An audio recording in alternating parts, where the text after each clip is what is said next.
सर्वप्रथम हम परमेश्वर पिता, परमेश्वर पुत्र प्रभु यीशु मसीह और परमेश्वर पवित्र आत्मा के नाम को सारा आदर, सारा सम्मान और सारा गौरव देते हैं और सारी महिमा हम परमेश्वर के वचन को भी देते हैं। आदर, महिमा और सम्मान की योग्य केवल और केवल परमेश्वर का वचन है। परमेश्वर का वचन हमें प्रेरणा देता है, हमें मार्गदर्शन भी देता है और परमेश्वर का वचन हमें जीवन भी देता है। यदि हम परमेश्वर के वचन के आधार पर बहुत सारी बातों को बिब्लिकल वे के आधार पर यदि हम देखें तो बहुत सारी भविष्यवाणियां अच्छा संकेत नहीं देती है। कुछ लोगों का ऐसा कहना है, नूह के समय जो जल प्रलय आया, खुदा ने संपूर्ण पृथ्वी को नष्ट कर दिया जल प्रलय के द्वारा, और फिर नूह के जहाज बनाने के द्वारा 8 प्राणी वहां पर बच गए। ये तमाम बातें सांकेतिक भाषा में यूं कह रही है कि यीशु मसीह का आगमन करीब है। लूका के 17 अध्याय में यीशु मसीह ने कहा कि जैसा नूह के दिनों में हुआ वैसे ही मनुष्य के पुत्र के दिनों में भी ऐसे ही होगा। अर्थात नूह के दिनों में जो कुछ वर्णन होता रहा है वो यीशु मसीह के आगमन के समय में भी शायद ऐसा ही कुछ होगा। ये तमाम बातें इसलिए, परंतु केवल इतना सत्य नहीं है कि हम आने वाली चंद महामारी या किसी भी प्रकार के वायरस के चलते हम यीशु मसीह के आगमन की भविष्यवाणी करते हुए कहें कि यीशु मसीह आ रहा है। यह बात यथार्थ सत्य प्रतीत नहीं होती। हालेलुया। ऐसा कहना है कि नूह के समय जो जल प्रलय आने वाला था उसके पहले एक बड़ी मरी आई थी। संपूर्ण पृथ्वी के ऊपर लोग मरते चले जा रहे थे और उस समय अचानक जल प्रलय आ गया। तब ऐसा कहना है किसी किसी लोगों का कि यीशु मसीह के आगमन से पहले जो मरी आ रही है ये संकेत दे रही है कि शायद यीशु मसीह का आगमन करीब हो, ऐसा कहा जाता है।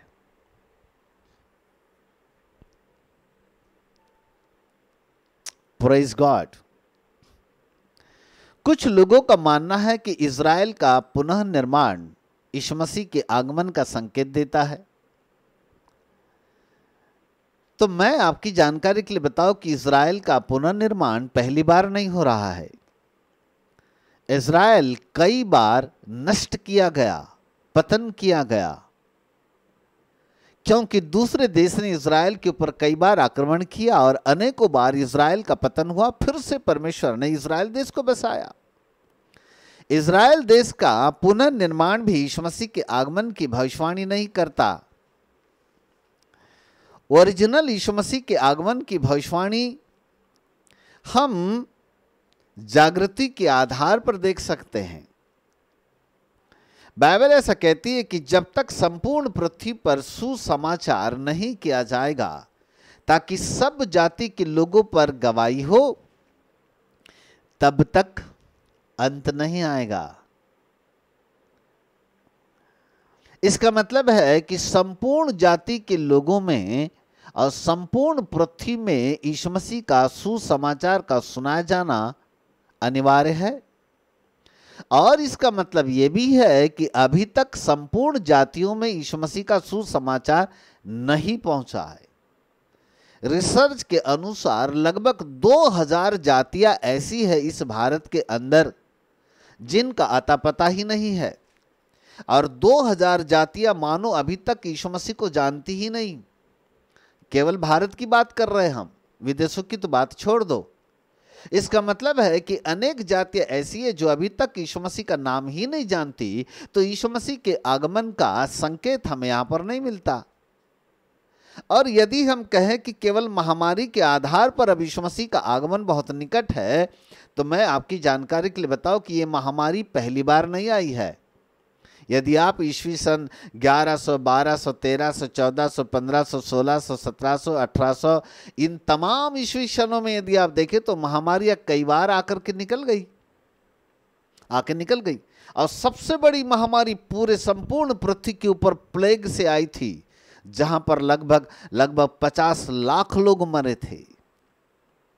लाखों की संख्या में लोग वहां पर मरे थे। बड़ी भारी महामारी आई थी इस पृथ्वी के ऊपर।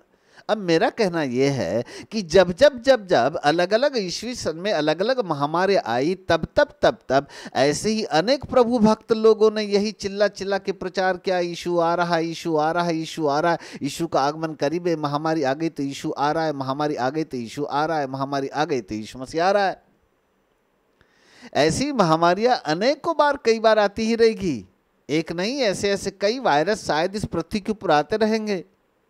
परंतु ये वायरस का आना और महामारी का आना इस बात का सबूत नहीं है कि यीशु मसीह का आगमन करीब है। एक अंतिम सबूत है उसका, एक अंतिम निशानी है उसकी।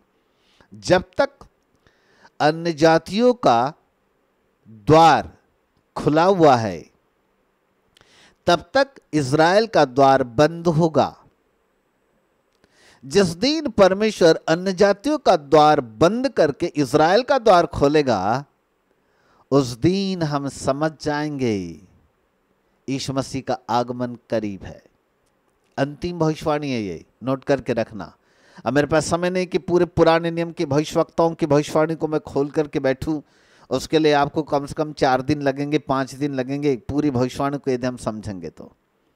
परंतु इस समय मैं केवल एक अंतिम भविष्यवाणी के ऊपर छोटा सा प्रकाशन डाल के समाप्त करके आगे बढ़ने वाला हूं मैं। रोमियो की किताब 11 अध्याय उसका 25 पद, और यहां पर ऐसा एक अंतिम भविष्यवाणी के रूप में प्रेरित पौलुस कहा गया जिसे लोगों ने कभी भविष्यवाणी के स्वरूप कभी समझा ही नहीं, जबकि वो बड़ी महत्वपूर्ण बात थी। रोमियो की किताब उसका 11 अध्याय और उसका 25 पद, कोई पढ़ दे। हाँ। हे भाइयों, हाँ, कहीं ऐसा न हो हाँ, कि तुम अपने आप को बुद्धिमान समझ लो। पौलुस प्रेरित ने यहाँ पर अंत में एक बात को लिख दिया। उसको मालूम था कि यीशु मसीह का आगमन करीब है। यीशु मसीह ने कहा है कि मैं शीघ्र आने वाला हूँ। इसलिए लोग बोले यही बात चिल्लाते रहेंगे, यीशु मसीह आ रहा है, आ रहा है, आ रहा है। इसलिए उसने कहा कहीं अपने आप को तुम बुद्धिमान मत समझ लेना, ज़्यादा ही बुद्धिमान मत समझ लेना। यीशु मसीह के आगमन को किसी भी महामारी से मत जोड़ देना। आगे पढ़ो। इसलिए मैं नहीं चाहता कि तुम इस भेद से अनजान रहो कि जब तक अन्य जातियां पूरी रीति से प्रवेश न कर ले,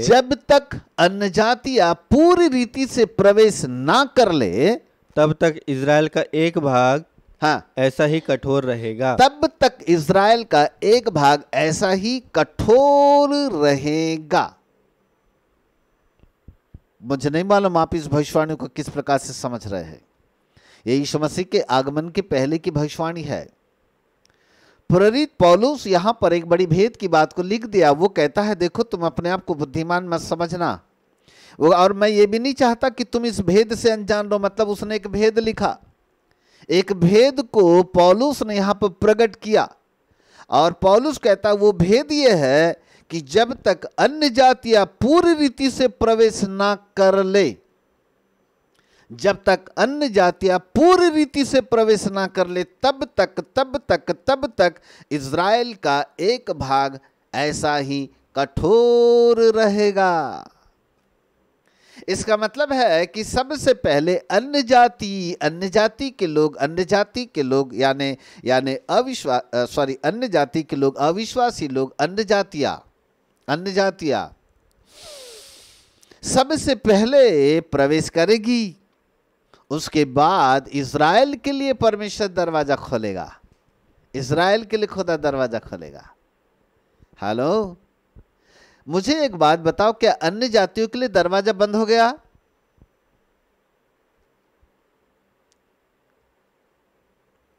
पास्टर दुर्गेश, अन्य जाति के लोग उद्धार पा रहे हैं, अभी बपतिस्मा ले रहे हैं, ले रहे हैं। इसका मतलब अन्य जातियों के लिए दरवाजा बंद नहीं हुआ, अभी तो अन्य जातियों के लिए दरवाजा खुला हुआ है। अन्य जाति के लोग अभी प्रभु के पास आ रहे हैं, भीड़ की भीड़। अभी भीड़ नहीं देख रहे हो, अभी तो ऐसी भीड़ आएगी, ऐसी भीड़ आएगी, ऐसी भीड़ आएगी। सुनो, भविष्यवाणी बता रहा मैं आपको, लिख के रखो इस भविष्यवाणी को। एक ऐसी भीड़ अन्य जातियों की इस धरती के ऊपर आएगी। आने वाले समयों में जितने भी बड़े बड़े गिरजाघर और चर्च है उनमें ताले लग जाएंगे। पूछो क्यों? क्योंकि लोग इतनी बड़ी भीड़ लेकर के प्रभु के पास आएंगे कि चर्चों में बैठने के लिए जगह नहीं रहेगी। लोग चर्चों में आराधना नहीं करेंगे, मैदानों में इकट्ठा होकर के आराधना करने लगेंगे। वो भीड़ आएगी। हालेलुया। जिस दिन अन्य जाति की ऐसी भीड़ आपको दिखाई देने लगे, उस दिन के बाद खुदा जब ये देख लेगा कि अन्य जाति के लोगों का कोटा खत्म हो गया, तब अन्य जातियों के लिए दरवाजा बंद करेगा। और जैसे ही अन्य जातियों के लिए दरवाजा बंद होगा, तब फिर तुम कितना ही सुसमाचार सुना डालो, नहीं दुनिया कर डालो, अन्य जाति के लोग उद्धार पाना बंद कर देंगे। तब अन्य जातियों का हृदय कठोर हो चुका होगा। और जिस दिन अन्य जातियों के लिए खुदा दरवाजा बंद करेगा, उस दिन इज़राइल देश के लिए दरवाजा खोलेगा। Listen me carefully. और जैसे इज़राइल देश के लिए दरवाजा खोलेगा, इज़राइली लोग उद्धार पाना चालू करेंगे। जिस मंदिर में आज पुराने नियम के अनुसार, विधि विधान के अनुसार याजक लोग अन्न बलि, होम बलि, मेल बलि वगैरह वगैरह, पाप बलि वगैरह वगैरह चढ़ाते हैं, उसी स्थान के ऊपर यीशु मसीह की आराधना चालू हो जाएगी। हालेलुया। वहां पर लोग यीशु की आराधना, इज़राइल देश के लिए खुदा दरवाजा खोलेगा और इज़राइल देश के अंदर लोग इबादत, यीशु की इबादत करना चालू कर देंगे। इज़राइली लोग सच्चे परमेश्वर को जानना चालू कर देंगे। इज़राइलियों के अंदर सुसमाचार शुरू हो जाएगा। इज़राइलियों के अंदर में कलीसियाओं का निर्माण चालू हो जाएगा। इज़राइली लोग अपने दिलों को फाड़ कर पश्चाताप करके यीशु मसीह को ग्रहण करना चालू कर देंगे। इज़राइलियों के अंदर वो बड़ी एक जागृति चालू हो जाएगी। कब होगा मालूम? अन्य जातियों का दरवाजा बंद हो चुका होगा, तब होगा। और जिस दिन अन्य जातियों का दरवाजा बंद होगा, उस दिन इज़राइल देश के लिए खुदा दरवाजा खोलेगा। और जिस दिन इज़राइल देश के लिए परमेश्वर दरवाजा खोलेगा, उस दिन समझ लेना अब यीशु मसीह का आगमन करीब है। यहां इसलिए कई बार बोलता हूं, यूट्यूब चैनल देखना पहले तो बंद करो, इसकी उसकी भविष्यवाणी मत करो। सुनो, यीशु मसीह की भविष्यवाणी सुनो ना, बाइबल पढ़ो ना, वहां पर बहुत सारी भविष्यवाणियां हैं। मुझे अनुमति दो तो मैं ऐसे भविष्यवक्ताओं की जो पुराने नियम से यशायाह और यहेजकेल और यिर्मयाह और दानिएल जैसे भविष्यवक्ताओं ने जो भविष्यवाणी की, उन भविष्यवक्ताओं का प्रकाशन खोलकर आपके सामने प्रकट करूं। परंतु उसके लिए हमको भविष्यवक्ता की पाठशाला खोलनी पड़ेगी, एक स्कूल चालू करना पड़ेगा, school of prophets, not prophecy but prophets. भविष्यवक्ताओं की पाठशाला खोलनी पड़ेगी और वहां पर फिर मुझे सिखाना पड़ेगा भविष्यवक्ताओं ने क्या बताया, कहाँ है ये भविष्यवाणी छुपी हुई। मैं तो अंतिम भविष्यवाणी बताई, इसके बीच की हजारों भविष्यवाणियां हैं जो किसी भी आधार पर ये संकेत नहीं देती है कि यीशु का आगमन करीब है। कहीं पर भी संकेत नहीं देती है। महामारी का आना, वायरस का आना यीशु मसीह के आगमन का संकेत नहीं है। हाँ, यह संकेत जरूर है कि हम ऐसे समय पर खड़े हैं जहां पर अंतिम समयों को हम देख सकते हैं। पर इस अंतिम समय की गणना धरती के कैलेंडर के आधार पर यदि हम करें तो हम यूं कह सकते हैं हजारों साल अभी बाकी है। हम ऐसा कह सकते हैं, कोई कंफर्म गिनती नहीं है। हाँ, हजारों साल बाकी, हम एक शब्द में ऐसा कह सकते हैं। परंतु ये कहना हमारे लिए बहुत मुश्किल है कि यीशु मसीह का आगमन करीब है। जी हाँ, ये सत्य है, क्योंकि अंतिम भविष्यवाणी को याद रखना, जहां प्रेरित पौलुस कहते हैं, वो कहते हैं जब तक अन्य जातियां पूरी रीति से प्रवेश ना कर ले, तब तक इज़राइल का एक भाग ऐसा ही कठोर रहेगा। इज़राइल का एक भाग ऐसा ही कठोर रहेगा। इसका मतलब उनका हृदय कठोर है अभी, क्योंकि अन्य जातियां भी पूरी रीति से प्रवेश नहीं कर गई। जब अन्य जातियां पूरी रीति से प्रवेश कर जाएगी, तब इज़राइल का कठोर भाग सॉफ्ट हो जाएगा, मुलायम हो जाएगा, उनका हृदय खुल जाएगा। वो यीशु मसीह को ग्रहण करना चालू करेंगे। और जैसे वो यीशु मसीह को ग्रहण करना चालू करेंगे, इज़राइल देश के अंदर प्रभु की कलीसियाओं का निर्माण होगा। और जिस दिन ये बात, ये न्यूज आपको सुनने को मिले कि इजरायली लोगों के अंदर यीशु मसीह का सुसमाचार गया और यहूदी लोग पुराने नियम की परंपराओं को छोड़कर नए नियम के आधार पर यीशु मसीह को ग्रहण करके कलीसिया की स्थापना हो चुकी है। इजराइल देश के अंदर यहूदी लोगों ने यीशु मसीह को ग्रहण कर लिया है और वहां पर नई नई कलीसियाओं की स्थापना होना चालू हो गई है। जिस दिन ये न्यूज आपको सुनाई दे, उस दिन अपनी आंखें नीचे नहीं ऊपर की ओर लगाना, ऐसे ऊपर की ओर लगाना। उस दिन समझ लेना यीशु का आगमन करीब है। अब आए कि तब आए, अपनी फिर जान के लाले पड़े, फिर सोचना प्रभु मेरा नंबर ऊपर लगेगा कि नहीं।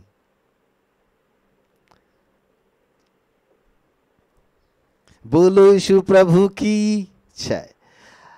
दूसरी बात, मेरे प्रिय प्रभु के बालकों, इस संदेश के द्वारा मैं तमाम विश्वासी जगत के लोगों को एक और संदेश देना चाह रहा हूं। संदेश हमारा ये नहीं है कि यीशु मसीह कब आएगा, पर संदेश हमारा यह है कि वो अपने आगमन का काम वो खुद करेगा, हम अपना काम करें ना। उसने प्रतिज्ञा किया कि मैं आऊंगा तो वो तो जरूर आएगा, वो अपने समय पर आएगा। वो प्रतिज्ञा का परमेश्वर है। वो प्रतिज्ञा करे और पूरा ना करे ऐसा कभी नहीं होता। यदि उसने प्रतिज्ञा किया है तो वो निश्चित समय पर आएगा, वो अपना काम खुद करके जाएगा। परंतु जो काम धरती के लिए हमको उसने रख छोड़ा है, उस काम को करने की जो जवाबदारी उसने मुझको और आपको दी है, हम वो काम करें ना। हम यीशु अभी आ रहा है कि तब आ रहा है ये मत देखो, पर यीशु मसीह ने अपने आगमन से पहले जिस काम के लिए मुझको और आपको चुना है वो काम करने के लिए देखो। तो ये बात पूछो ना कि हे परमेश्वर के दास, वो कौन सा काम है जो हमें करना चाहिए, वो बताओ ना। तो आज की दोपहर मैं आपको वो वाला काम बताऊंगा जो काम यीशु मसीह ने आगमन से पहले मुझको और आपको करने के लिए कहा। हजारों काम ऐसे हैं जिसको मुझको और आपको करना है। जैसे पिछले सप्ताह के संदेश में मैं आपसे कह रहा था कि जब महामारी आई तब दाऊद ने एक वेदी बनाई और उस वेदी के ऊपर उसने भेंटों को चढ़ाया। पिछले सप्ताह का संदेश मैं यहाँ पर रिपीट नहीं करने वाला, यूट्यूब में है, आप चाहें तो यूट्यूब में पिछले सप्ताह का संदेश हमारा देख सकते हैं। परंतु आज वहाँ से मैं दूसरी पार्ट 2 अब आपके सामने रख रहा हूँ कि यीशु ने अपने आगमन से पहले प्रभु ने हमको क्या जवाबदारी दी, वो कौन से काम है जो हमको करना चाहिए, किस बात के लिए परमेश्वर मुझको और आपको चुना है। केवल इसलिए नहीं कि हम सुबह सुबह चर्च में जाएंगे जी, चर्च की कुर्सियों में बैठेंगे, ताली बजाएंगे, प्रभु गुण गाएंगे और फिर जय मसीह की पादी साहब बोल करके अपने घर आ जाएंगे, इसलिए परमेश्वर ने हमको नहीं चुना। वो तो हमारा फर्ज है कि हम चर्च में जाके ताली बजाते, प्रभु गुण गाते हैं, मुक्ति दिलाई, यीशु नाम जिंदाबाद गाना गा लेते, 4-5 गाने गाते हैं, फिर पादी साहब का भाषण सुनकर आशीर्वाद लेकर के अपने घर की ओर चले आते हैं। वो हमारा फर्ज है। हम चर्च में परमेश्वर के साथ मुलाकात करने के लिए, मिलने के लिए, वार्तालाप सुनने के लिए हम जाते, उसके साथ संगति करने के लिए जाते, वो हमारा फर्ज है। परंतु वो हमारा कर्तव्य, वो वही हमारा काम है ऐसा नहीं है। हमारा ओरिजिनल काम वो नहीं है। केवल ताली बजाना हमारा काम नहीं है। हमको ताली बजाना है, प्रभु की महिमा करना है, वो एक अलग चीज है। परंतु केवल वही नहीं है। कहने का मतलब है हजारों ऐसे काम है जिसको परमेश्वर ने मेरे और आपके लिए रखा हुआ है। उनमें से आज एक काम आपको बताने वाला हूं, यही है मेरा पार्ट 2। यहेजकेल भविष्यद्वक्ता की किताब में आ जाइएगा। फिर से आपको एक भविष्यवाणी की ओर लेके चलता हूं मैं। द बुक ऑफ यहेजकेल, यहेजकेल भविष्यवक्ता की किताब, उसका 22 अध्याय और उसका 30 पद। चलिए हम इसको पढ़ेंगे। यहेजकेल 22-30, द बुक ऑफ यहेजकेल चैप्टर 22 वर्स 30। या मैंने उनमें ऐसा मनुष्य ढूंढना चाहा। यहेजकेल भविष्यद्वक्ता मानो परमेश्वर की आवाज देकर के कह रहा है कि मैंने इन तमाम धरती के ऊपर रहने वाले मनुष्यों में से ऐसे मनुष्य को ढूंढना चाहा जो बाड़े को सुधारे, जो बाड़े को सुधारे, जो बाड़े को सुधारे मतलब बाड़ा बिगड़ा हुआ है, मतलब बाड़ा बिगड़ा हुआ है, टूटा हुआ है, उस बाड़े को सुधारे। अच्छा आगे चलो भला। और देश के निमित्त नाके में हाँ मेरे सामने ऐसा खड़ा हो कि, और इस देश के निमित्त, और इस देश के निमित्त मतलब इस देश का रिप्रेजेंटेटिव बनकर नाके में मेरे सामने ऐसा खड़ा हो कि मुझे उसका नाश न करना पड़े, कि मुझे उस देश का नाश न करना पड़े, परंतु पड़ेगा भी, परंतु ऐसा कोई न मिला, परंतु ऐसा कोई नहीं मिला। यही तो काम है जो प्रभु ने मुझको और आपको सौंप रखा है। हम यहाँ वहाँ जबरदस्ती ध्यान फैलाते, प्रभु अब आ रहा है कि तब आ रहा है, इसने कहा आ रहा है आ रहा है, जागो जागो जागो। तो क्या करें, क्या रात रात भर अब बिल्कुल ना सोए और जागते रहे ऐसा, प्रभु अब आएगा कि तब आएगा बोल करके। महामारी को भी मत देखो, मरने वाले मरते रहे, परंतु हम जिंदे हैं वो तो काम करो। जो गया सो गया। यीशु मसीह ने कहा मुर्दों को अपने मुर्दे गाड़ने दो, पर जो जिंदे हो उस जीवित का काम तो देखो जो परमेश्वर ने हमारे और मेरे और आपके लिए रखा हुआ है। जो मर गया उसके लिए अफसोस जरूर कर दो, थोड़ा सा अफसोस तो है, दुख तो है, अब गया तो गया, कब किसकी बारी आ जाए हम कह नहीं सकते।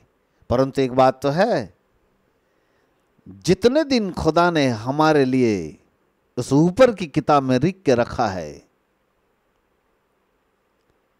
दुनिया की कोई भी मृत्यु हमारे निकट आकर के निकल जाएगी, लेकिन यदि वो उतने दिन खुदा ने यदि ऊपर की किताब में लिख के रखा है, उसको छोड़ कभी कोई समय के पहले आपको मृत्यु नहीं दे सकता।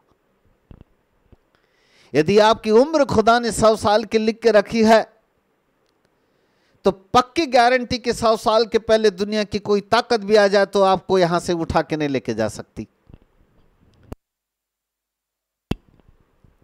यदि आपकी उम्र के दिन यदि कम है और खुदा ने उतना ही लिख के रखा है, तो फिर दुनिया की कोई ताकत बचा भी नहीं सकती।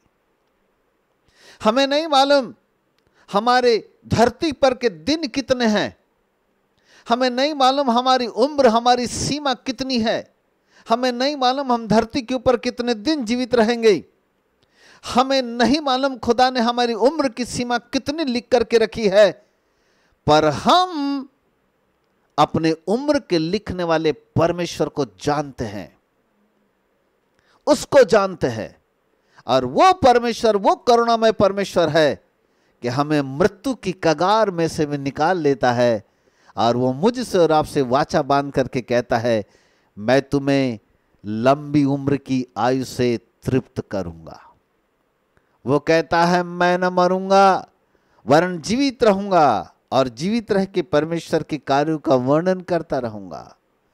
उसका वचन हमसे प्रतिज्ञा बांध कर कहता है मेरे प्रिय प्रभु के बालको, इस महामारी की ओर दृष्टि मत करो, इस वायरस की ओर दृष्टि मत करो, वायरस से मत डरो, खुदा से डरो।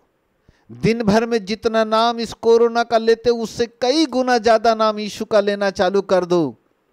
यीशु की सामर्थ, यीशु का अनुग्रह आपके जीवन के ऊपर बढ़ता चला जाएगा, क्योंकि जो इस संसार में है उससे बड़ा है वो जो हमारे अंदर निवास करता है। हालेलुया। ये जो संसार में जो फैला हुआ है ना, ये बहुत ही छोटा है, इसकी सामर्थ्य बहुत ही कम है, ये शायद 1,00,000-2 लाख को चपेट करके निकल के चला जाएगा, लेकिन इससे कहीं बड़ा और विराट और पराक्रमी और सामर्थी परमेश्वर हमारे अंदर निवास करता है, वो सबसे बड़ा है। इसलिए उसका नाम मत लो जो बाहर फैल रहा है, उसका नाम ज्यादा लो जो हमारे अंदर प्रकट है। बोलो यीशु प्रभु की जय। हालेलुया। यीशु अपने समय पर आएगा, वो अपना काम करके जाएगा, उसने प्रतिज्ञा किया है तो जरूर आएगा। हमें इसका प्रयोजन नहीं कि वो कब आएगा, पर हमें उसके आने से पहले जो काम हमें करने के लिए उसने दे गया है, क्या मैं वो काम कर रहा हूं, ये जानने की जरूरत है। हमें ये जानने की जरूरत है कि क्या मैं उस काम को करने के लिए वफादार हूं, जिस बात को परमेश्वर ने मेरे लिए रखा है, क्या मैं वो काम प्रतिदिन कर रहा हूं। और परमेश्वर कहता है मेरे बच्चे, मैंने ऐसे मनुष्य को ढूंढना चाहा जो उस देश के बाड़े को सुधारे, क्योंकि इस देश का बाड़ा टूट गया है, इस देश का बाड़ा बिगड़ गया है। वो बाड़ा जो मैंने बांध करके रखा था सुरक्षा का, वो सुरक्षा का बाड़ा जो है वो टूट गया है, वो घिर गया, वो बिखर गया है, वो जल गया है। प्रभु कहता है उस बाड़े को सुधारने के लिए मैंने ऐसे मनुष्य को ढूंढना चाहा। उस बाड़े को सुधारने के लिए मैंने कई मनुष्य के ऊपर दृष्टि की। मैंने देखना चाहा कि कोई मनुष्य उस बाड़े को सुधारे। मैंने देखना चाहा कि कौन खड़ा हो सकता है उस बाड़े को सुधारने के लिए, परंतु बाइबल का परमेश्वर कहता है मुझे ऐसा एक भी मनुष्य नहीं मिला। इस देश को सुधारने के लिए, इस देश के नाके में मध्यस्थी करने के लिए कोई बिचवई के रूप में, कोई मध्यस्थी के रूप में, कोई मीडिएटर के रूप में मेरे सामने कोई खड़ा हो सके। मैंने ऐसे मनुष्य को भी देखना चाहा कि मैं इस देश को नाश ना करूं, परंतु प्रभु कहता है मैंने ऐसे भी किसी मनुष्य को नहीं देखा, ऐसे किसी मनुष्य को नहीं देखा। यदि परमेश्वर ऐसे मनुष्य को देख लेता कि इस देश के निमित्त खड़े हो जाएं, यदि परमेश्वर ऐसे मनुष्य को देख लेता है जिस देश के बाड़े को सुधारने के लिए खड़ा हो जाएं कि इस देश को नाश ना करना पड़े, तो बाइबल का परमेश्वर हमसे प्रतिज्ञा करके कहेगा वास्तव में मैं इस देश को नाश नहीं करूंगा। जब सदोम और गमोरा का बड़ा भारी पाप खुदा के दृष्टिकोण में आया, तब खुदा ये कहने लगा कि मेरी इस सदोम और गमोरा का पाप बहुत ही बढ़ गया है, और सदोम और गमोरा की बुराई के बदले सदोम और गमोरा को नष्ट करने का समय आ गया है। तब खुदा ने अपने दूतों को भेज दिया कि जाओ सदोम और गमोरा को नष्ट कर दो।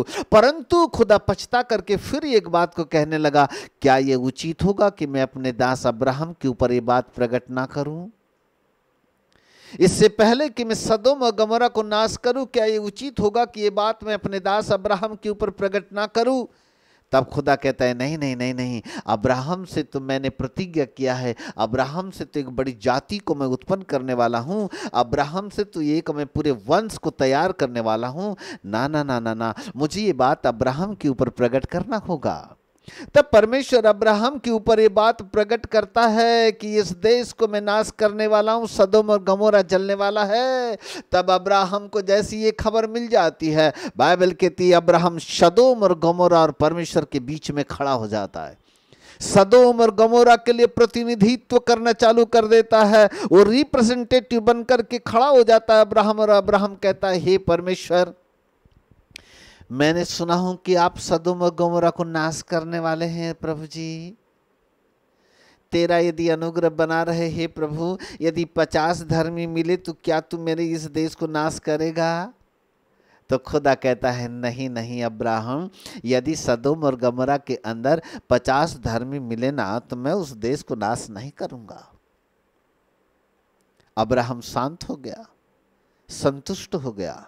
अब्राहम ने सोचा शायद 50 धर्मी, फिर अब्राहम के अंदर एक विचार आया यदि 50 नहीं मिले तो अब्राहम उल्टी गिनती करके कहता है हे प्रभु एक बात बताओ, थोड़ी सी ना मिट्टी की जुबान थी, थोड़ी सी फिसल गई, एक बात बताओ ना प्रभु जी, यदि कदाचित 5 घट जाए तो? स्पष्ट नहीं बोला 45 मिले तो, यहां घुमा फिरा के बोलता है अब्राहम, भी ऊपर वाले को भी बुद्धि सिखा रहा है अब्राहम। कहता है प्रभु जी एक बात बताओ, कदाचित 5 घट जाए तो? खुदा समझ गया अब्राहम, चल ठीक है तू मेरी न खुशामती कर रहा है। तो ऊपर वाला भी बोलता है अब्राहम कोई बात नहीं, 5 यदि घट भी जाएंगे ना तब भी मैं इस देश को नाश नहीं करूंगा। अच्छा अच्छा अच्छा अच्छा, ठीक ठीक ठीक। थोड़ी देर अब्राहम शांत रहा, फिर कहता प्रभु जी गलती को माफ करो ना, एक बात और थी पूछनी। बोले बोलो अब्राहम। प्रभु कदाचित यदि उसमें 40 धर्मी मिले तो? फिर परमेश्वर सोच के कहता ठीक है अब्राहम, तू भी क्या नाम लेगा, 40 भी धर्मी मिले ना तो भी मैं सदोम और गमोरा को नाश नहीं करूंगा। थोड़ी देर अब्राहम खड़ा रहा, फिर कहता है प्रभु एक बार और, यदि कदाचित 30 धर्मी मिले तो क्या तू सदोम और गमोरा को नाश करेगा? तब परमेश्वर कहता है नहीं नहीं अब्राहम, यदि वहां पर 40 धर्मी भी मिले ना तो मैं इस देश को नाश नहीं कर। प्रभु गलती माफ, 30 मिले तो ना अब्राहम, 20 मिले तो ना। अब्राहम 50 से कैसा करते करते धीरे धीरे धीरे धीरे करके 20 तक आ गया। अंत में अब्राहम ने एक और बात कहा, हे प्रभु 32 पद, 18-32, उत्पत्ति 18-32। फिर उसने कहा, हे प्रभु क्रोध ना कर, मैं एक ही बार और एक बात कहूंगा, कदाचित उसमें 10 मिले तो। लास्ट में आ गया। इतना घुमा फिरा के लाया अब्राहम ने मेरे प्रिय प्रभु के बाल को। जो बात मैं बोलने चाह रहा हूं वो ये नहीं थी कि 50 से 10, पर जो बात मैं बोलने चाह रहा हूं वो बात यह है कि अब्राहम सदोम और गमोरा के लिए प्रतिनिधि कर रहा है। वो प्रतिनिधि बनकर उस बाड़े को सुधार रहा है। अब्राहम प्रार्थना कर रहा है, मध्यस्थी कर रहा है उस देश के लिए, वो प्रतिनिधित्व कर रहा है उस देश का। अब्राहम परमेश्वर और सदोम और गमोरा के बीच में खड़ा हो गया और वो प्रतिनिधित्व करते हुए कह रहा है, 50 से लाया और लास्ट में लाते 32 पद में आके कहता है, प्रभु जी एक बार गलती माफ करना, क्रोध मत करना प्रभु, गुस्सा मत होना, बढ़ाना, मैं ना धीरे धीरे करके गिनती कम कर करके लाया हूँ, यहाँ तक पता नहीं भड़क गया तो दिक्कत हो जाएगी, परंतु प्रभु भड़कना मत। एक लास्ट वाली बात कहता हूँ, एक कई बार कहता हूँ, मतलब इसके बार बिल्कुल नहीं कहूँगा, अपनी जुबान के ऊपर ताला लगा दूंगा। लास्ट बात, लास्ट विनती, लास्ट निवेदन एक बार और अंत में कहता है, प्रभु गुस्सा मत होना, एक ही बार कहूँगा, और वो बात है कदाचित उसमें 10 मिले तो। 10 मिले तो।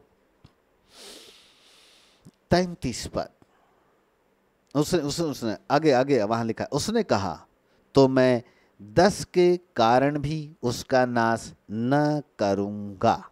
33, जब यहोवा अब्राहम से बातें कर चुका तब यहोवा परमेश्वर चला गया और अब्राहम अपने घर को लौट गया, ये सोचकर कि मेरा भतीजा लूत और लूत की बेटियां और लूत का परिवार 10 से ज्यादा है। इसका मतलब है कि परमेश्वर सदोम और गमोरा को नाश नहीं करेगा, वरन अबे देश तो बच जाएगा, क्योंकि मैंने अपने यहोवा परमेश्वर से प्रार्थना किया है, बच जाएगा।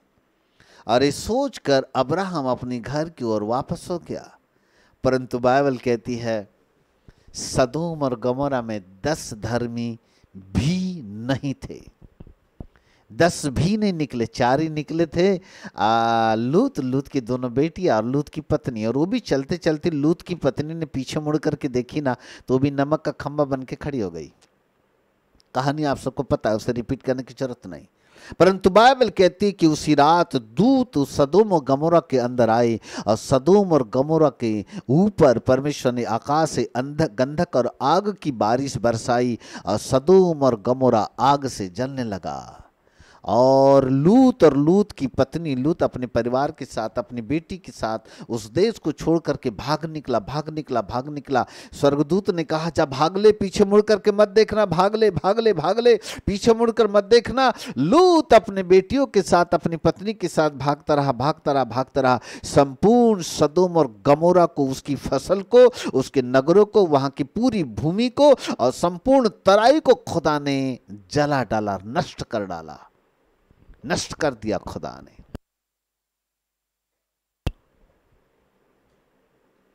मेरे प्रिय प्रभु के बाल को, ये बात जरूरी नहीं है कि खुदा ने क्या किया, परंतु महत्वपूर्ण बात यह है कि अब्राहम इस सदोम और गमोरा के लिए कैसे खड़ा था। मैंने ऐसे मनुष्य को ढूंढना चाहा जो बाड़े के निमित्त खड़ा हो और जो बाड़े को सुधारे, जो इस देश के निमित्त खड़ा हो, परंतु एक भी मनुष्य मुझे ऐसा नहीं मिला। यदि मुझे एक भी मनुष्य ऐसा मिल जाता तो मैं इस देश को नष्ट नहीं करता। परमेश्वर इन दिनों में ऐसे मनुष्यों को ढूंढ रहा है जो इस देश के निमित्त नाके में खड़े हो जाए, जो इस बाड़े को सुधारने के लिए खड़े हो जाए, जो देश की मध्यस्थी के लिए खुदा के बीच और देश के बीच ऐसे खड़े होकर के दुआ मांगने वाले बन जाए कि हे परमेश्वर हमारे देश को बचाओ। जैसा अब्राहम सदोम और गमोरा के लिए प्रार्थना कर रहा था कि प्रभु उसमें 50 मिले तो नाश करेगा, अंततः वो 10 पे आकर के खड़ा हो गया। क्या मैं और आप वो काम करने के लिए खड़े हैं जिस काम के लिए परमेश्वर ने मुझको और आपको चुना है? यीशु ने तो वादा किया मैं आऊंगा, वो तो आएगा और चला जाएगा, परंतु जो काम उसने मुझको और आपको करने के लिए कहा क्या मैं और आप वो काम इन दिनों में कर रहे हैं? यदि नहीं तो मेरे प्रिय प्रभु के बालको, आओ हम उस काम को करने के लिए अपने आप को तैयार करें। सोमवार से शुक्रवार हर दिन शाम को 6 बजे से इकट्ठा होकर हम लोग इस देश के लिए, अलग अलग राज्यों के लिए हम प्रार्थना करने वाले हैं। यदि आप लोग हमारे साथ सहभागी हो तो अलग अलग राज्य का व्यक्ति अलग अलग राज्यों के लिए हम दुआएं करेंगे और इस महामारी के लिए भी दुआ करेंगे कि प्रभु बंद करते। हमें देश के निमित्त नाके में खड़े होने की जरूरत है।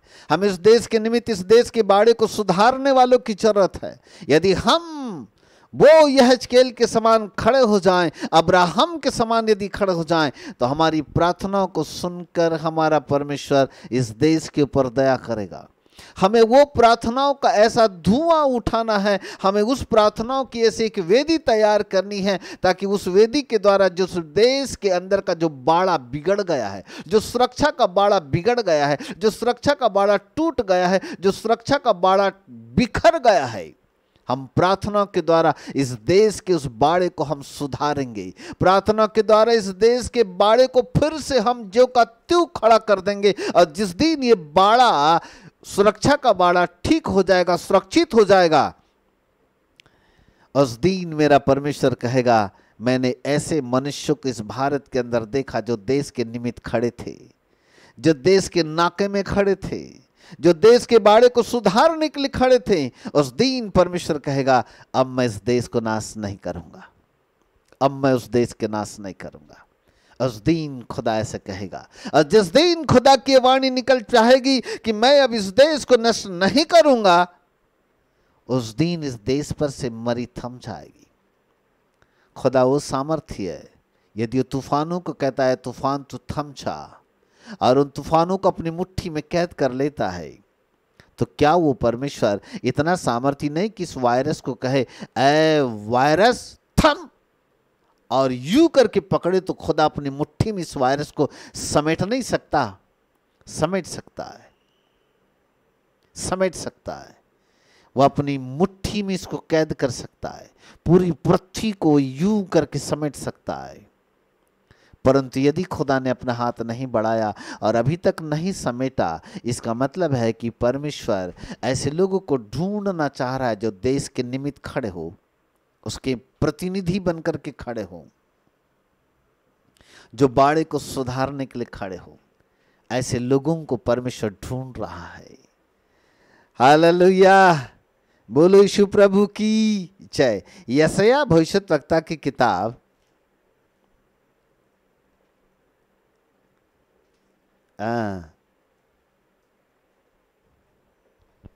एक मिनट ना, एक वचन, 1 मिनट, एक वचन अचानक आया है जिसको मैं देना मांग रहा हूं आपको।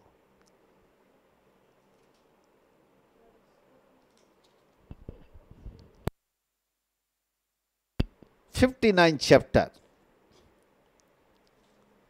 आइजिया 59 उसका 1, सभी लोग निकालिएगा। आइजिया 59 उसका 1, एक पद। हाँ चलो जोर से पढ़ें। सुनो, यहोवा का हाथ ऐसा छोटा नहीं हो गया, यहोवा का हाथ ऐसा छोटा नहीं हो गया है कि उद्धार न कर सके, कि वो उद्धार न कर सके, न वह ऐसा बहिरा हो गया है, ना वह ऐसा बहरा हो गया है कि सुन न सके। सुन न सके।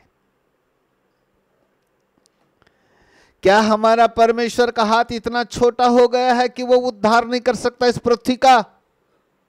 उसका हाथ इतना सामर्थ्य कि यदि अपने हाथों को वो बढ़ाए तो पूरी पृथ्वी को अपने हाथों से समेट ले।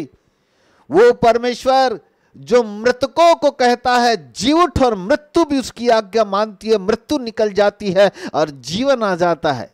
वो परमेश्वर जो पानी को कहता है पानी तू थम जा और पानी खड़ा हो जाता है।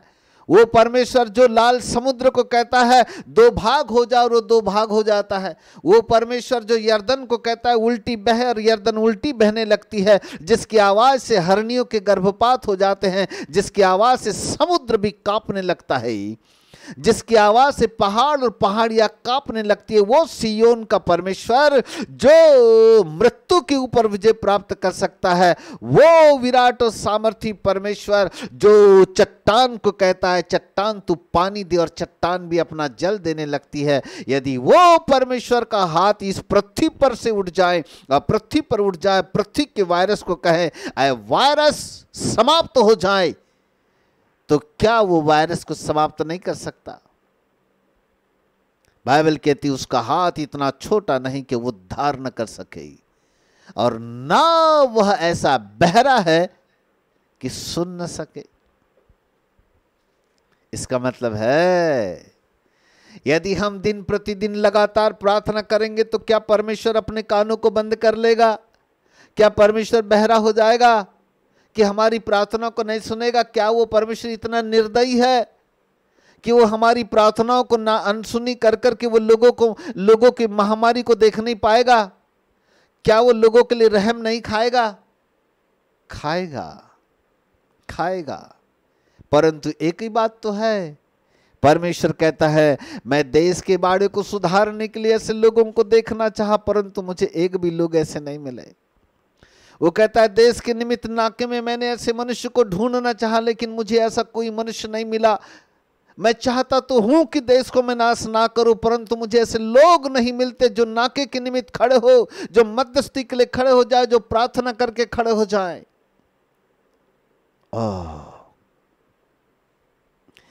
नहीं पादी साहब, ये वाली बात ना हमको हजम नहीं होती। हम काम धंधा नहीं करेंगे तो खाएंगे क्या? शाम का समय तो बड़ा विचित्र समय होता है ना। शाम के समय तो प्रभु हमारा टाइम होता है टीवी देखने का, हम तो टीवी देखेंगे। शाम का समय थोड़ा घूमने टहलने का समय होता है पादी साहब, अपने अपने घर जाएंगे, थोड़ा सा घूमेंगे फिरेंगे, थोड़ा सा एंजॉय करेंगे। कहाँ आपका दिमाग खराब है, प्रार्थना के लिए बुलाते रहते हो। हट। प्रभु कहता है करो ना, धंधा करो, काम करो, करोगे नहीं तो खाओगे क्या? अरे परिवार में 10 लोग हैं, 2 लोग काम करते हो तो 4 लोग तो खाली रहते हैं। एक आदमी काम पे गया तो क्या चारों को अपने साथ कमर में बांध के लेके जाता है?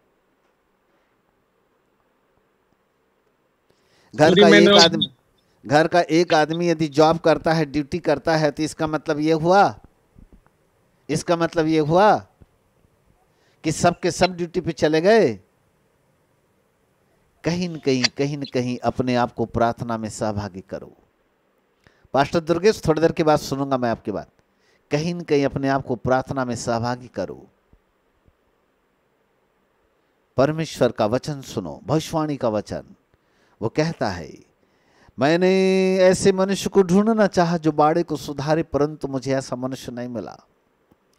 मैं देश के निमित्त नाके में खड़े होने वाले ऐसे मनुष्य को ढूंढने की कोशिश की, परंतु ऐसा मनुष्य मुझे दिखाई नहीं दिया। मैं चाहता तो हूं कि मैं देश को नाश ना कर सकूं, परंतु फिर भी मुझे ऐसे कोई मनुष्य नहीं मिले।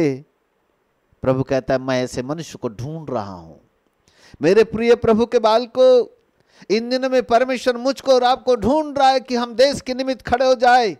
परमेश्वर हमसे हिसाब लेगा और वो कहेगा जब भारत देश के अंदर ये समस्या आन पड़ी थी तो कितने लोग इस देश के लिए खड़े हुए और कितने लोगों ने दुआएं मांगी। प्रभु हमसे हिसाब लेगा।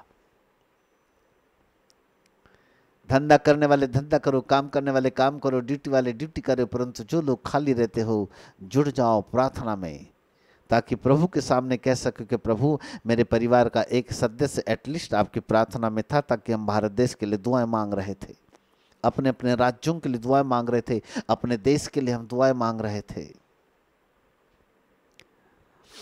Praise God, hallelujah, in the name of Jesus. एक और छोटी सी घटना बताकर फिर मैं समाप्त करूंगा, प्रार्थना करूंगा आप सबके लिए। हम सब एक साथ फिर प्रार्थना करेंगे और फिर मैं आपके द्वारा कुछ कुछ चीज़ें सुनूंगा जो आप यदि कहना चाहेंगे तो आपकी बातों को फिर मैं बाद में सुनूंगा। गिनती की किताब 16 अध्याय पे आ जाइएगा। The book of number chapter 16 41 से लेकर के, चलो थोड़ा आगे की ओर पढ़ते हैं जल्दी से, फिर मैं काम की बात को आपको सुनाता हूं। हाँ, गिनती की किताब 16 अध्याय उसका 41 पद से। दूसरे दिन इजरायलियों की सारी मंडली हाँ, यह कहकर मूसा और हारून पर बुड़बुड़ाने लगी। मूसा और हारून के विरोध में इजरायली लोग बुड़बुड़ाने लगे कि यहोवा की प्रजा को तुमने मार डाला है। इसके पहले कोरह वंश के लोगों ने थोड़ा सा उपद्रव किया था, विरोध किया था, इसलिए खुदा ने कोरह वंशी के लोगों को मार डाला था। उसी विषय को लेकर के ये इजरायली लोग मूसा और हारून के ऊपर बुड़बुड़ाने लगे। आगे, और जब मंडली के लोग मूसा और हारून के विरुद्ध इकट्ठे हो रहे थे, जब इजरायली लोग, मंडली के लोग मूसा और हारून जो परमेश्वर के दास है, इनके विरोध में बोले जा रहे थे, इकट्ठे हो रहे थे, तब उन्होंने मिलाप वाले तंबू की ओर दृष्टि की। तब उन्होंने मिलाप वाले तंबू की ओर देखा तो क्या देखा?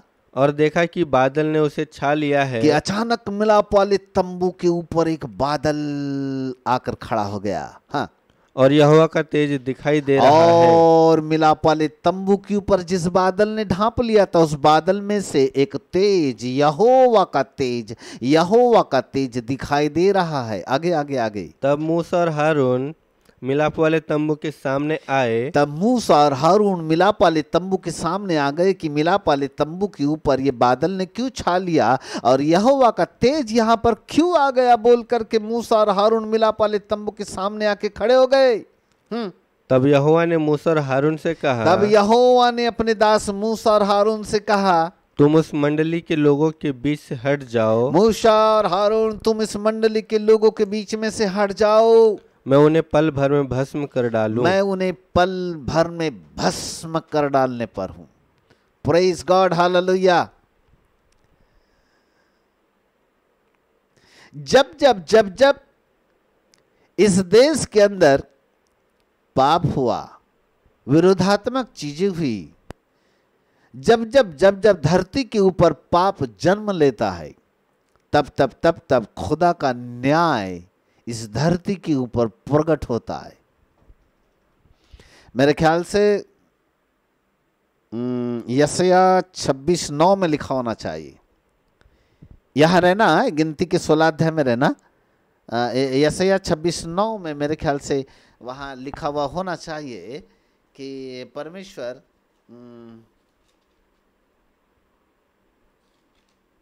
हाँ, बराबर 26:9 में है। वहां लिखा है, क्योंकि जब तेरे न्याय के काम पृथ्वी पर प्रकट होते हैं, तब जगत के रहने वाले धर्म को सीखते हैं। जब तेरे न्याय के काम पृथ्वी पर प्रकट होते हैं, तब जगत के रहने वाले धर्म को सीखते हैं। परमेश्वर पृथ्वी के ऊपर अपने न्याय को इसलिए लेके आता है ताकि धर्म के मानने वाले, जगत के रहने वाले परमेश्वर के धर्म को सीखे। अर्थात परमेश्वर अपने लोगों को कुछ सिखाना चाहता है, इसलिए वो पृथ्वी के ऊपर न्याय के कामों को लेकर के आता है। पृथ्वी के ऊपर परमेश्वर के द्वारा किया जाने वाले न्याय का काम धरती के रहने वाले लोगों के लिए सीख का कारण है। जब जब जब जब धरती के ऊपर कोई अपराध, अधर्म और पाप ने जन्म लिया, जब जब जब जब धरती के लोगों ने कोई न कोई गलतियां की, तब इस धरती के ऊपर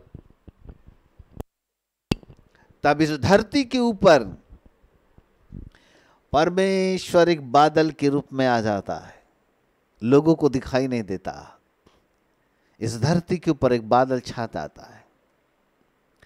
और जब इस धरती के ऊपर एक बादल छा जाता है, तब यहोवा का तेज उसमें प्रकट होता है। और यहोवा परमेश्वर उस तेज में से कुछ कहना चाहता है, लेकिन जो नबी हो वो समझे और जो नबी नहीं है वो ना समझे। कई बार परमेश्वर जो काम इस पृथ्वी के ऊपर प्रकट करना चाहता है, वो बात अपने भक्तों के ऊपर प्रकट नहीं करता, और कई बार वो अपनी बातें प्रकट भी कर देता है। परंतु जब यहां पर कुछ काम करना चाह रहा था, तब परमेश्वर ने यह बात अपने दास मूसा और हारून के ऊपर प्रकट किया। और उसने कहा कि मूसा और हारून तुम यहां में से निकलो, तुम यहां में से निकलो, क्योंकि मैं इन्हें भस्म करने पर हूं, मैं इन्हें भस्म करने पर हूं। हट जाओ यहां से मूसा, हारून तुम हट जाओ, दोनों हट जाओ, क्योंकि मैं यहां पर अब नष्ट करने वाला हूं, नष्ट करने वाला हूं।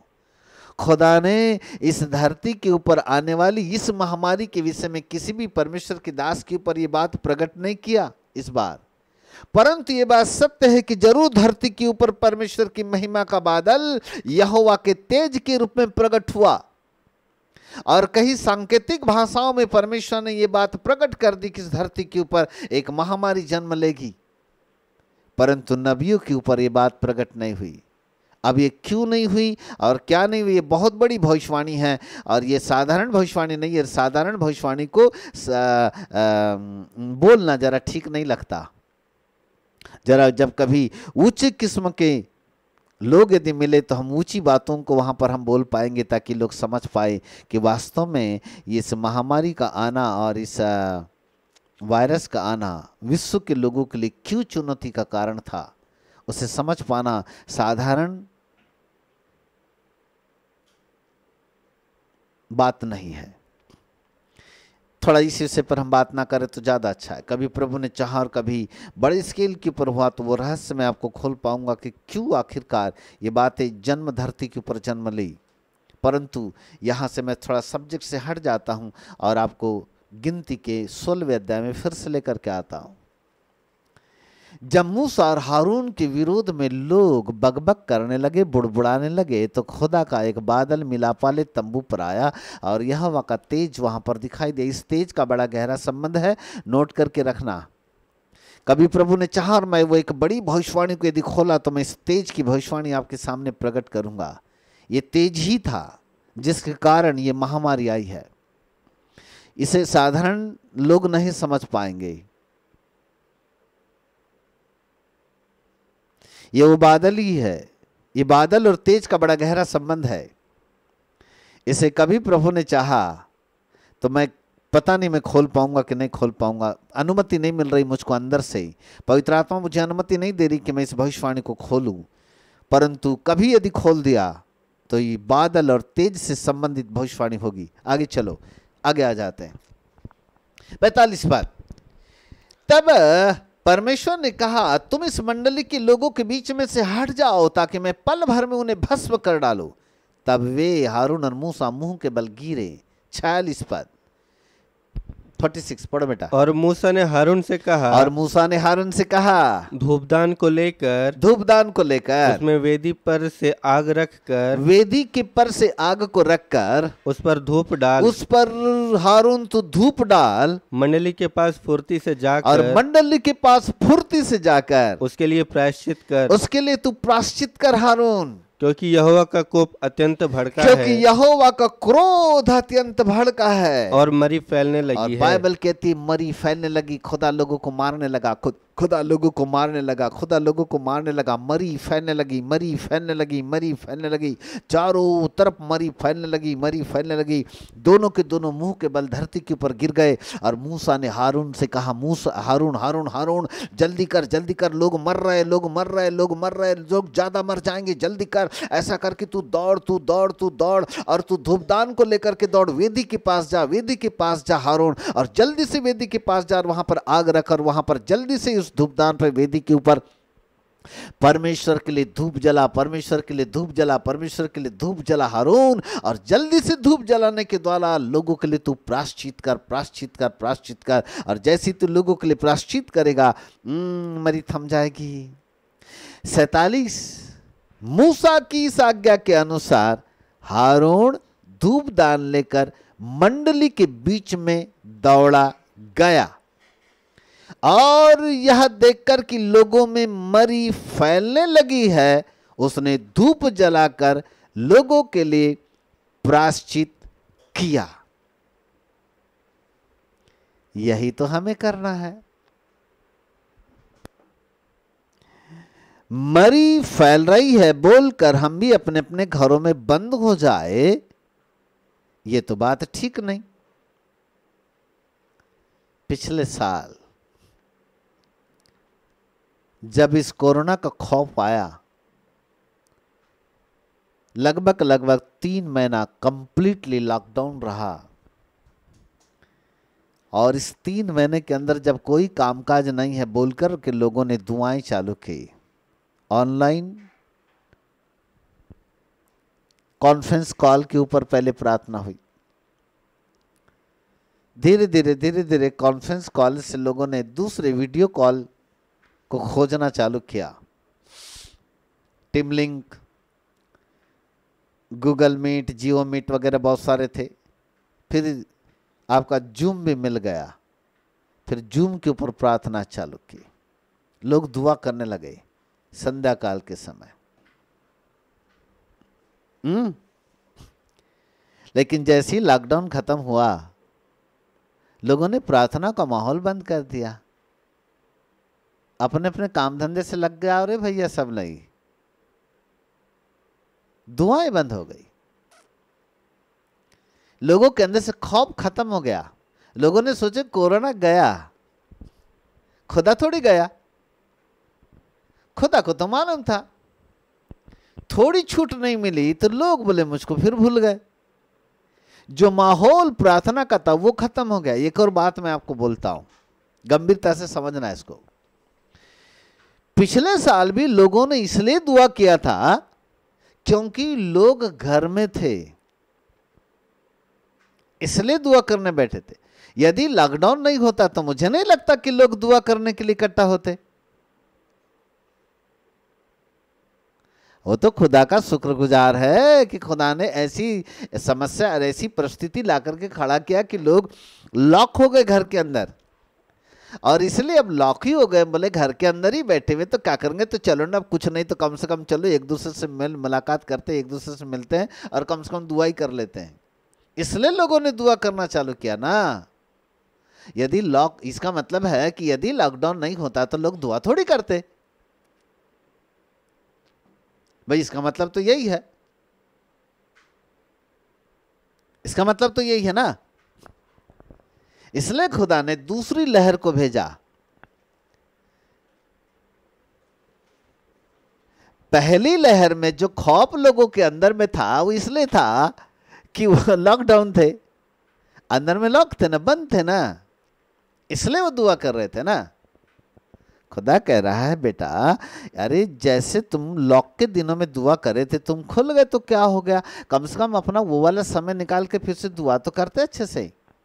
इस देश के निमित्त कोई भी व्यक्ति ऐसा नहीं मिला कि बाड़े को सुधारे, और इस नाके में ऐसा कोई खड़ा हो कि इस देश को नाश करना ना पड़े। परंतु प्रभु का वचन कहता है मुझे एक भी ऐसा नहीं मिला। मिले भी तो इसलिए लॉकडाउन है जी, तो करेंगे तो क्या करेंगे, कोई काम धाम नहीं है तो चलो बोले अब दुआ ही कर लेते हैं। मतलब मजबूरी वश की जाने वाली दुआ, कोई काम धंधा नहीं है इसलिए कर लेते। कुछ लोग तो दुआ भी कैसे करते मालूम, चलो ना रे बाबा टाइम पास करे, सामान कर लेते दुआ, आराम से उठे, आराम से चलो, आराम से जाएंगे ना, आराम से आधा एक घंटा गाना वाना जाने तो फिर उसके बाद में जाएंगे आराम से। चूंकि हम किसी मनुष्य को दिखाने के लिए नहीं कर रहे हैं प्रार्थना, परंतु हमारे दृष्टिकोण, हमारे दिल के अंदर की उमंग, हमारे अंदर की प्रेरणा को खुदा जानता है। क्योंकि बाइबल का परमेश्वर मनों को जांचने वाला परमेश्वर है।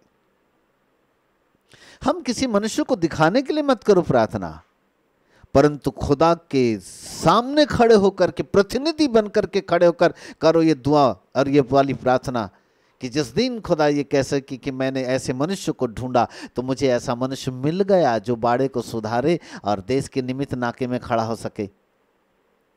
उस दिन खुदा ये जो यहेजकेल 22:30 है ना, इसको उल्टा कर दो, इसको उल्टा कर दो दुआ करने के द्वारा। अरे बाइबल से उल्टा मत करो भाई, कर्मों से उल्टा कर दो, करके दिखा दो उल्टा। वहां लिखा ऐसा नहीं मिला तो प्रभु ये कहने पाए कि मुझको ऐसा मिला, भारत देश में मिला, ऐसा खुदा कहने पाए मुझे मिला, भारत देश में मिला। ऐसे लोग मुझको मिले जो बाड़े को सुधारे और देश के निमित्त खड़े हो सके। खुदा ये कहने पाए, गर्व से कहने पाए। उस दिन खुदा कहेगा मैं इस देश को नाश नहीं करूंगा, मैं इस देश को नाश नहीं करूंगा। यीशु आएगा, वो अपना काम करके जाएगा, आने तो ना आएगा रे बाबा। 2 स्त्रियां चक्की पीस रही होगी, एक जाएगी एक छोड़ दी जाएगी, उसकी चिंता क्या करना। जो स्त्री तैयार होगी वो चली जाएगी, जो स्त्री तैयार नहीं होगी रह जाएगी, उसके लिए क्या चिंता करना। वो आएगा अपना काम करके जाएगा ना। पर जो काम हमको करना है वो तो करो। और वो काम ये है, बाड़े के निमित्त खड़े हो जाओ, देश के नाके के लिए खड़े हो जाओ, नाकाबंदी के लिए खड़े हो जाओ, सुरक्षा के लिए खड़े हो जाओ, हारून के समान भी खड़े हो जाओ। बाइबल कहती है हारून धूपदान लेकर मंडली के बीच में से दौड़ा। ये देखकर कि लोगों में मरी फैलने लगी, वो दौड़ा और जल्दी से जाकर उसने वेदी के ऊपर धूप जलाया और लोगों के लिए प्रायश्चित करना चालू कर दिया।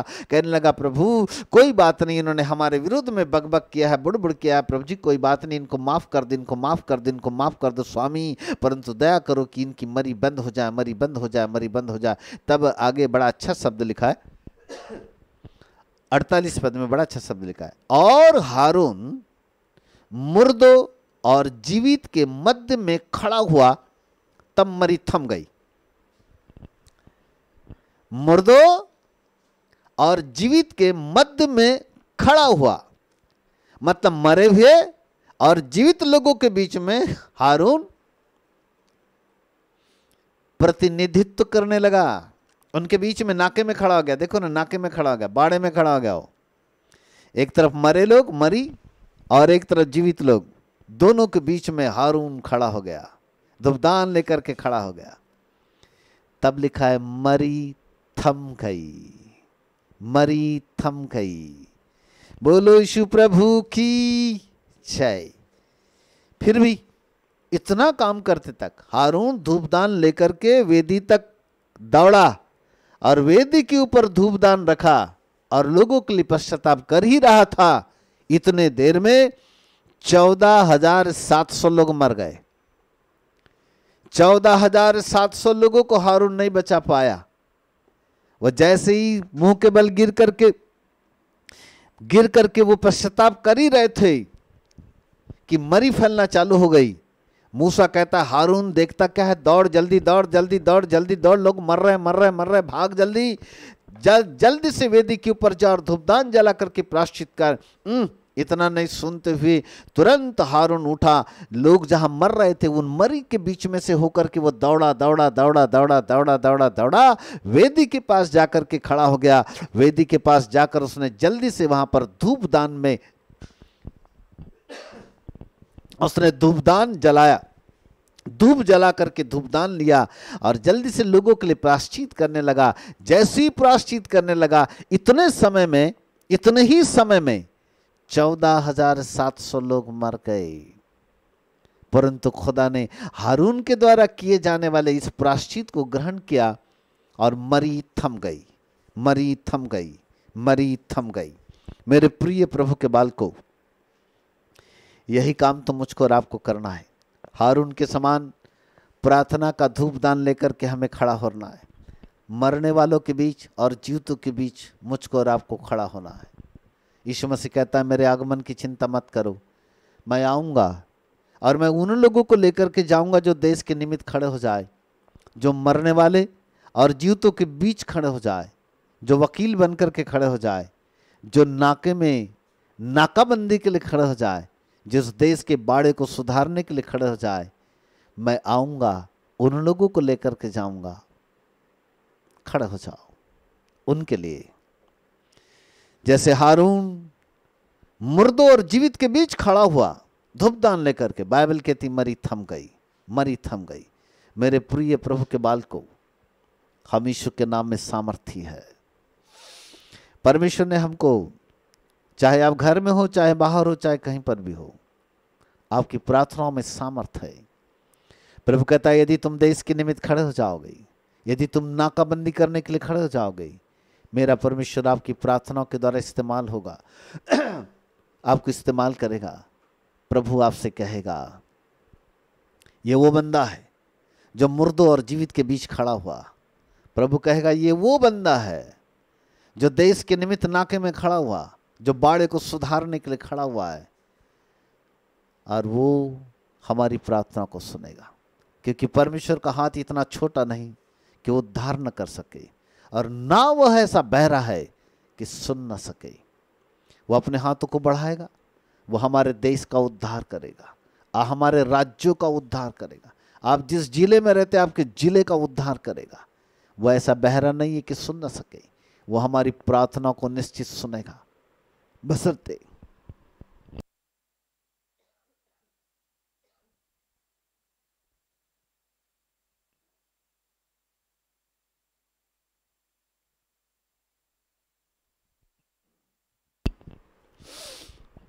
बोलो यीशु प्रभु की जय। हमारी प्रार्थना को सुनने के लिए तैयार है हमारा परमेश्वर, बशर्ते कि बस उसकी नज़र हम पर टिकी हुई है। वो चाहता है कि हम इस देश के निमित्त खड़े हो जाए। वो चाहता है कि हम हारून के समान प्रार्थना की वेदी में धूपदान लेकर के खड़े हो जाएं, प्रायश्चित करने के लिए खड़े हो जाए। अपने देश के लोगों के लिए हम प्रायश्चित करें, उन लोगों के लिए हम दुआएं मांगे। हमारा परमेश्वर हमारी प्रार्थना को निश्चित सुनेगा, हमें प्रार्थना का जवाब भी देगा, और हमारी प्रार्थनाओं के अनुसार हमारे देश की वो सुरक्षा करेगा। निश्चित ही वो सुरक्षा करेगा। हमारे देश को वो मरने नहीं देगा, बचाएगा। बोलो यीशु प्रभु की जय। हालेलुया। मेरे प्रिय प्रभु के बालकों, मैं अपने शब्दों को यहां पर विराम देता हूं। पिछले सप्ताह पार्ट 1 था, ये पार्ट 2 है। Thank you so much. God bless you. प्रभु आपकी आंखें खोले और प्रभु आपको आशीष दे। इस वक्त हम प्रार्थना करेंगे और निवेदन करते हैं कि सोमवार से लेकर शुक्रवार तक शाम को 6 बजे आप भी हमारे साथ देश के निमित्त नाके में खड़े होने के लिए तैयार रहें, ताकि आप हम सब मिलकर अपने देश के लिए प्रार्थना कर सकें। आइए हम प्रार्थना करें। तेजस्वी पिता परमेश्वर, आपके नाम को धन्यवाद और धन्यवाद और धन्यवाद देते हैं। हालेलुया। एक बार फिर से हम आपके पवित्र नाम को ऊंचा उठाते हैं। राजा, आपका वचन हमारे हृदय को काटता है, और धन्यवाद देते हैं आपके सामर्थी भविष्यवाणी के वचन के लिए, जहां पर यहेजकेल भविष्य तक कह रहा है, मैंने ऐसे लोगों को, मनुष्य को ढूंढना चाहा कि बाड़े को सुधारे, परंतु ऐसा कोई मनुष्य नहीं मिला। वो कहता है मेरे देश के निमित्त नाके में खड़ा हो सके, ताकि इस देश को नाश ना करना पड़े, परंतु वो कहता है मुझे ऐसा मनुष्य कहीं दिखाई नहीं दिया। परंतु प्रभु, आज इस भविष्यवाणी के वचन को हम अपने ऊपर लेते हैं और हम घोषणा करते खुदा बाप कि हम इस देश के निमित्त खड़े होंगे, हम इस देश के नाके के लिए खड़े होंगे, हम मध्यस्थी करेंगे, हम वकालत करेंगे प्रभु इस देश के लिए। मुर्दों के बीच और जीवितों के बीच खड़े होकर के हम प्रतिनिधि बन करके आपको पुकारेंगे, क्योंकि बाइबल का परमेश्वर कहता है यहोवा का हाथ इतना छोटा नहीं कि उद्धार कर सके, और ऐसा बहरा नहीं है कि वो सुन न सके। प्रभु, हमारा विश्वास है यदि हम इस देश के निमित्त खड़े होंगे तो निश्चित ही आप हमारी प्रार्थनाओं को सुनेंगे, निश्चित ही प्रभु आप हमारी प्रार्थनाओं का जवाब भी देंगे, और आप हमारे देश की सुरक्षा करेंगे। मेरे मित्र, पवित्र आत्मा आप सामर्थी परमेश्वर है, आपके लिए कोई भी काम कठिन नहीं है। अपने भक्तों के ऊपर प्रभु जी प्रकट होइएगा, उनके हृदय को तैयार कीजिएगा राजा, कि लोग प्रभु इन दिनों में प्रार्थना के लिए तैयार हो जाए। प्रभु, मजबूरी वश की जाने वाली प्रार्थना प्रभु जी वो आपके सिंहासन तक नहीं पहुंच पाई, लेकिन इन दिनों में खुदा बाप हम मजबूरी के द्वारा प्रार्थना नहीं करना चाहते, हम तो इस देश के निमित्त खड़े होकर के प्रभु जी दुआ करना चाहते हैं। प्रभु, हम मुर्दों और जीवितों के बीच खड़े होकर के दुआ मांगना चाहते हैं। प्रभु, हारून के समान हम उस वेदी के ऊपर जाना चाहते हैं, जहां पर आपके लिए हम धूप जला दे, प्रार्थना का धूप जला दे, आराधना का धूप प्रभु जी हम जलाएं, और हम लोगों के लिए प्रायश्चित करना सीखें, और अपने देश के लिए प्रभु जी खड़े हो जाएं, जिससे कि हमारा देश जीव का त्यों हो जाए, हमारा देश मसीह यीशु के नाम से चंगा हो जाए, हमारे देश की जो हालात खराब है यीशु मसीह के नाम से सुधार दी जाए, हमारे देश का जो बाड़ा, सुरक्षा का बाड़ा जो बिगड़ा हुआ है यीशु मसीह के नाम से प्रभु ठीक कर दिया जाए। हे राजा, हम आपके नाम को धन्यवाद देते हैं, भविष्यवाणी की इस वचन के लिए हम हृदय से धन्यवाद देते हैं। बाप आसमानी, आपके नाम को हम ऊंचा ऊंचा और ऊंचा उठाते हैं। मेरे अच्छे प्रभु, आपके नाम को धन्य कहते हैं। हम सबों को प्रेरणा दो बाप आसमानी, हम सबों के साथ होइएगा प्रभु जी, हम सबों को आसमान खोल करके ब्लेस कीजिएगा। धन्यवाद प्रभु, आपने हमारी प्रार्थनाओं को सुना और ग्रहण किया, हम विश्वास करते हैं। और प्रभु हम खुदाबा प्रतिदिन वास्तव में प्रभु जी इकट्ठा होकर केवल और केवल अपने देश की सुरक्षा के लिए हम खड़े होना चाहते हैं। हमें शक्ति दो राजा कि हम प्रतिदिन आपकी महिमा के लिए खड़े हो जाएं और हमें देश को प्रभु जी बचा सके। धन्यवाद प्रभु, आपकी महिमा हो, आदर सम्मान महिमा सब कुछ आपको देते हुए महिमावंत मसीह यीशु के नाम से मांगते ग्रहण करो पिताजी, आमीन और आमीन।